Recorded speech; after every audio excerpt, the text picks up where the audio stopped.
Genesis 31, verses 43 through 45. Then Laban answered and said to Jacob, "The daughters are my daughters, the children are my children, the flocks are my flocks, and all that you see is mine. But what can I do this day for these my daughters, or for their children whom they have borne? Come now, let us make a covenant, you and I, and let it be a witness between you and me." So Jacob took a stone and set it up as a pillar.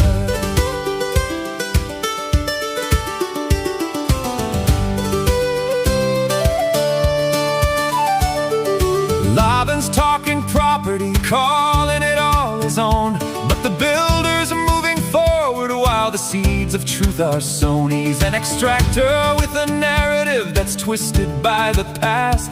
So Jacob sets a pillar to make the boundary last. God assumes the burden when the trust begins to fade, standing as the witness in the contract they have made.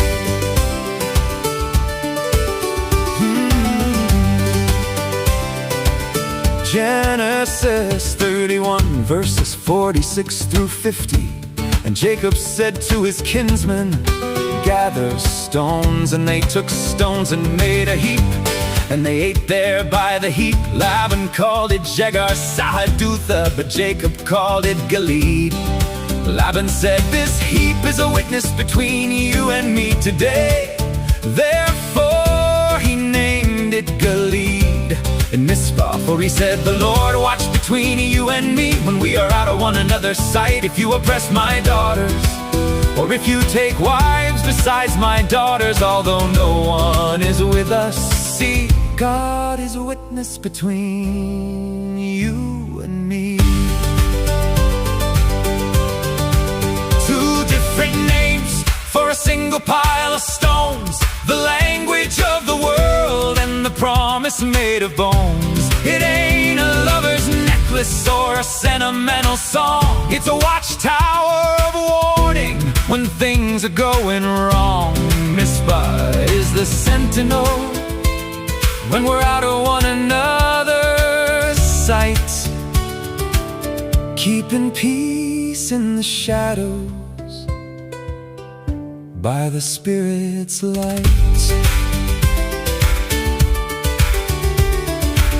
Genesis 31, verses 51 through 55. And Laban said to Jacob, "See this heap and the pillar which I have set between you and me. This heap is a witness, and the pillar is a witness, that I will not pass over this heap to you, and you will not pass over this heap and this pillar to me, to do harm. The God of Abraham and the God of Nahor, the God of their father, judge between us."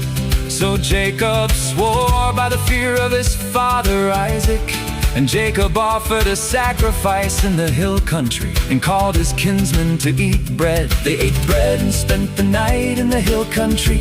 Early in the morning Laban arose and kissed his grandchildren and his daughters and blessed them. Then Laban departed and returned home. Laban swears by Nahor, but Jacob swears by the fear, the holy awe of Isaac that brought the father near. No mixing up the holy with the gods of another land, just a sacrifice of peace held in a weathered hand. The treaty's finally signed and the extraction's gotta end, moving toward the promise where the broken spirits mend. Early in the morning, the extractor turns for home, leaving Jacob on the road he was meant to roam. The final audit's over and the ledger's looking clear. The muzzle's on the line, and there's nothing left to fear. Just the heap of witness standing in the Gilead hills, while the God of Bethel every covenant fulfills. The watchtower is watching, witness is true.